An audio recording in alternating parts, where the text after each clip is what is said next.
परमाणु युद्ध शुरू करने की भूमिका लिखी जा चुकी है। राष्ट्रपति पुतिन के मित्र देश बेलारूस से रूस के दुश्मनों को मिटाने की तैयारी पूरी हो चुकी है।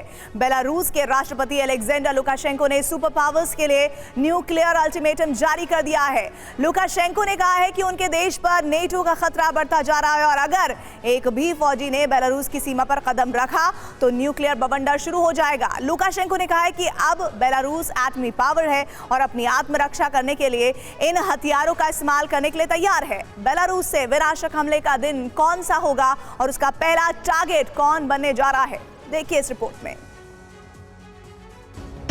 परमाणु युद्ध छिड़ेगा, ये पत्थर की लकीर की तरह अमिट हो गया है। पुतिन ने परमाणु युद्ध शुरू करने वाले व्यक्ति को चुन लिया है।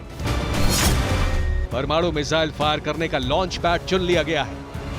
परमाणु युद्ध छिड़ने का दिन तय हो चुका है। परमाणु युद्ध क्यों छिड़ेगा, इसकी परिस्थितियां तय हो चुकी हैं। NATO has been deploying its troops in eastern part of the bloc at an increasingly accelerated pace. It currently has more than 21,000 troops in Poland and the Baltic states. They are preparing to invade Belarus to destroy our country. अब तक युद्ध के परमाणु युद्ध में बदलने का कारण बताया जाता रहा रूस, लेकिन पुतिन ने ऐसी व्यू रचना की है जिसके हिसाब से युद्ध बेलारूस शुरू करने वाला है और पहला टारगेट बनेगा पोलैंड। 31 मार्च को बेलारूस के राष्ट्रपति अलेक्जेंडर लुकाशेंको ने अपने देश के नाम संबोधन किया और इस संबोधन में बार बार जो शब्द कहा वो था न्यूक्लियर वॉर। लुकाशेंको ने स्पष्ट कह दिया है कि बेलारूस की सीमा में किसी भी नेटो फौजी ने कदम रखा तो न्यूक्लियर हथियार तैयार है। लुकाशेंको ने यह धमकी CSTO यानी कलेक्टिव सिक्योरिटी ट्रीटी ऑर्गेनाइजेशन की रिपोर्ट आने पर दी है। CSTO चीफ ने कहा है कि पश्चिमी देश रूस और बेलारूस के बॉर्डर पर सैन्य ठिकाने बना रहे हैं। CSTO चीफ के मुताबिक बॉर्डर के नजदीक नेटो संगठन इंफ्रास्ट्रक्चर बढ़ा रहा है। CSTO Armenia, Belarus, Kazakhstan, Kyrgyzstan, रूस और ताजिकिस्तान का सैन्य संगठन है। इस संगठन ने रिपोर्ट जारी की है कि रूस और बेलारूस की जमीन पर वेस्टर्न ब्लॉक के देश यूक्रेन के जरिए बड़ा हमला करा सकते हैं।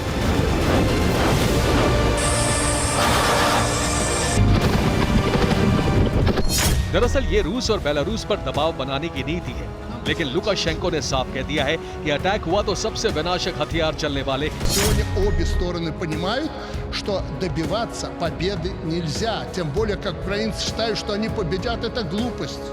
Невозможно победить ядерную державу. И если российское руководство поймет, что ситуация угрожает распадом России, будет применено самое страшное оружие. बेलारूस के फाइटर जेट न्यूक्लियर मिसाइल ले जाने के लिए अपग्रेड हो चुके हैं। रूस ने बेलारूस में टैक्टिकल न्यूक्लियर वेपन तैनात कर दिए हैं। मीडियम रेंज न्यूक्लियर मिसाइल तैनात हो चुकी है। लुकाशेंको ने रूस से स्ट्रैटेजिक न्यूक्लियर हथियार तैनात करने की मांग की है, यानी धरती पर कहीं भी हमला करने में सक्षम ICBM की मांग रख दी गई है। रूस की सरमत और यार्स जैसी बैलिस्टिक मिसाइलें अगर बेलारूस में तैनात होंगी तो ये पहली बार होगा कि सोवियत संघ के विघटन के बाद रूस के इस तरह के स्ट्रैटेजिक हथियार, बैलिस्टिक मिसाइलें रशियन फेडरेशन के बाहर तैनात होंगी।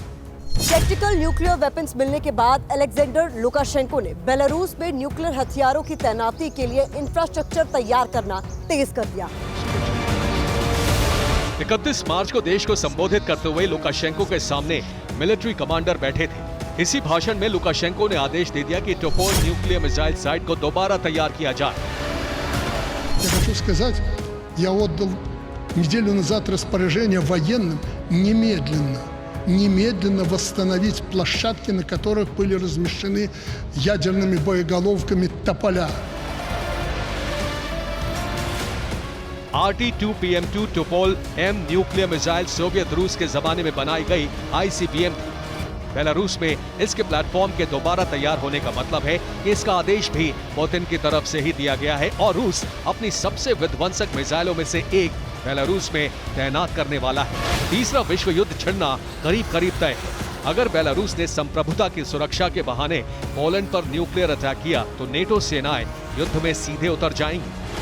इसके बाद बेलारूस का नेटो सेनाओं से सीधा मुकाबला होगा और बेलारूस में न्यूक्लियर हथियार इसलिए तैनात किए जा रहे हैं ताकि अमेरिका, ब्रिटेन और फ्रांस जैसी ताकतों को युद्ध में उतरने से रोका जा सके।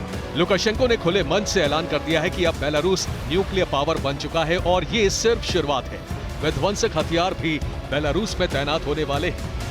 Складывающихся обстоятельств и военно-политической обстановки вокруг нашей страны мною были активизированы настоятельно переговоры с президентом России Путиным по возвращению в Беларусь ядерного оружия.